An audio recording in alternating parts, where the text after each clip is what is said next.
Assalamualaikum Syadaralun. Saat ini saya sedang bersama dengan seorang pria yang belakangan ini menjadi viral di media sosial karena aktivitas di media sosialnya yang sering mengupload atau mengunggah beragam video aktivitas bersama dengan istrinya, merawat istrinya yang sedang sakit. Nah, jadi kebetulan saat ini saya sedang bersama dengan Bang Pon Citra. Bang Pon Citra. Biasanya biasanya nama asli abang apa? Tengku Reja Saputra, panggilan Bang Pon Citra aja. Bang Pon Citra ya. Ya. Kebetulan saya sedang bersama dengan Bang Pon Citra di tongkrongan. Saya tidak bisa mengunjungi rumah beliau untuk menjenguk istrinya ataupun anak-anaknya karena berhubung mengingat protokol kesehatan dan kesehatan kondisi istri abang juga ya. Jadi saya kebetulan hubungi beliau di sini. Nah, jadi langsung saja kita akan berbincang-bincang sedikit dengan Bang Pon lebih kepada kisah cinta beliau, hubungan asmaranya bersama dengan istri tercintanya. Kita langsung aja kita simak apa yang akan disampaikan oleh Bang Pon. Bang Pon, mungkin dari yang pertama akan saya tanyakan soal kapan dan bagaimana awal pertemuan abang dengan istri. Soal pertemuan pertama di rumah sakit, ya, ketika saya merawat ayah saya lagi sakit, si Fitri lagi bertugas, lagi dinas di rumah sakit Bunga Melati. Nah, di situ subuh kalau nggak salah pertama kali saya jumpa dengan Fitri. Setelah itu saya mencari informasi tentang Fitri, mencari nomornya. Setelah itu kami PDKT lah. Berarti abang sebelumnya itu memang sudah bekerja? Saya bekerja di Dinas Kesehatan, Fitri bekerja di Bunga Melati. Tapi ketika itu ayah saya lagi sakit, lagi dirawat di rumah sakit Bunga Melati. Ya, subuh ketika dia piket, dia masuk ke ruangan saya, ruangan yang dirawat ayah. Jadi disitulah kami berjumpa pertama sekali. Itu jumpa pertama. Ya. Apa yang buat abang bisa suka tertarik sama Kak Fitri? Nggak tahu, saya lihat itu beda ya, beda dengan yang lain. Setelah itu saya telusuri, saya lihat semuanya, nggak tahu yang namanya hati. Ya. Habis itu saya cari informasi tentang Fitri. Setelah itu saya dapat nomor HP-nya, saya telepon, saya ajak jumpa. Pokoknya PDKT dengan itu. Habis itu kami pacaran ada sampai 3 tahun lebih, ya, nyaman. Setelah itu baru melanjutkan ke jenjang pernikahan. Tahun berapa abang nikah? Saya nikah tahun 2013 ya. 2013. 2013 itu nikah. Tapi lama mempunyai si Pocut karena kami hari itu jalan-jalan dulu. 2 tahun atau 3 tahun setelah nikah baru mempunyai Pocut. Anak pertama dari saya ya.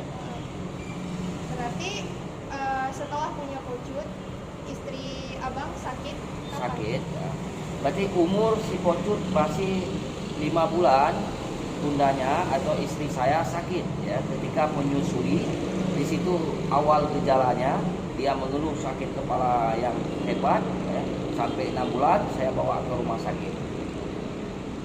Jadi berapa lama setelah abang ngerawat istri abang baru abang memutuskan untuk resign? 2 tahun ya, 2 tahun setelah dia sakit. Habis itu saya kesibukan selalu di rumah sakit. Saya pun tidak enak dengan pekerjaan ya. Minder sendiri, makanya saya resign dari pekerjaan. Itu minat diri sendiri ya. Tidak ada paksaan atau apa, keinginan sendiri. Reaksi keluarga gimana? Kita yang namanya kita udah dewasa ya, semua yang keputusan itu kita yang tanggung ya. Tapi saya yakin aja Allah pasti akan menolong saya ketika niat saya ikhlas ya. Ini istri abang waktu abang memutuskan resign dan atau sudah resign dari situ bagaimana? Dia tahu sebelumnya? Istri dalam keadaan sakit parah ya, bahkan dia itu 50-50 keadaannya ya. Yang penting dia Bang Pon ada bersamanya. Bang Pon tidak kasih tahu hal-hal yang menyakitkan bagian kepalanya biar dia nyaman. karena si Fitri ini tidak boleh berpikir banyak, ya, namanya gangguan di dalam kepalanya, tidak boleh berpikir banyak.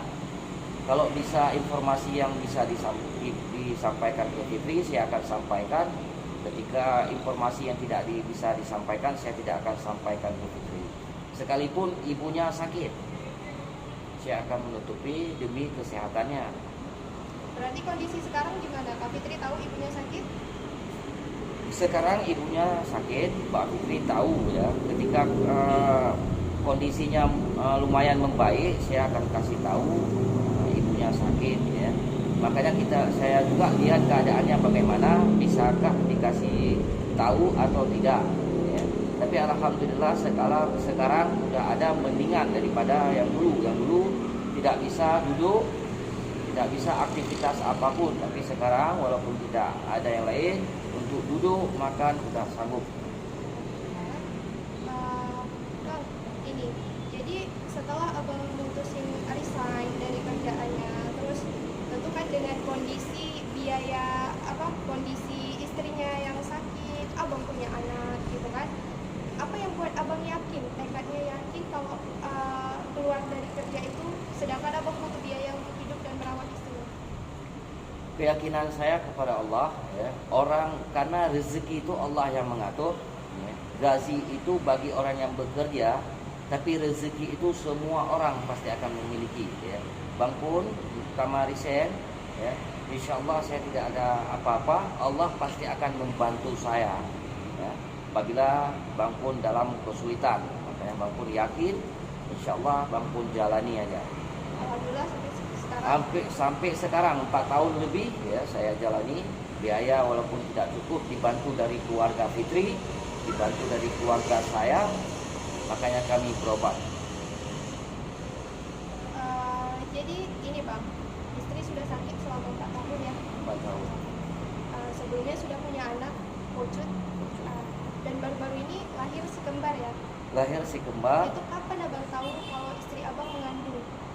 Itu pun saya kaget ya. Rencananya Fitri akan dilakukan operasi untuk pengangkatan penyakitnya. Tiba-tiba tahu si Fitri hamil ya. Ketika kami cek kehamilannya udah 6 bulan. Ketika 1 bulan atau 2 bulan Bang pun tidak mengizini karena keadaan si ibu tidak memungkinkan. Tapi ini kondisi kehamilannya udah 6 bulan. Bang pun tidak bisa mengambil tindakan lagi. Jadi harus sabar. Kita tunggu janin itu lahir. Dokter pun tidak bisa mengambil asal-asal tindakan ya.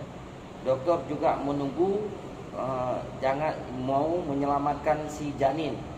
Seandainya dilakukan operasi, janinnya akan mati kena pembiusan. Makanya disuruh selamatkan atau setelah ST lah, melakukan ST, pengeluaran bayi dulu, baru akan dilakukan pengangkatan penyakitnya.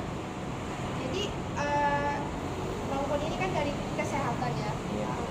Terus tahu kalau istri bisa hamil sedangkan konsumsi obat-obat keras, ikut dirawat ya dengan penyakitnya, itu gimana? Maksudnya? Kondisi kesehatannya apa tidak membahayakan kesehatan Kak Fitri? Iya, saya kan udah konsultasi sama dokter. Ini karena tahunya tiba-tiba 6 bulan. Seandainya Bang pun tahu 1 bulan, 2 bulan, Bang pun akan cegah tidak usah untuk hamil. Karena resiko penghamilan itu luar biasa untuk bagian kepala.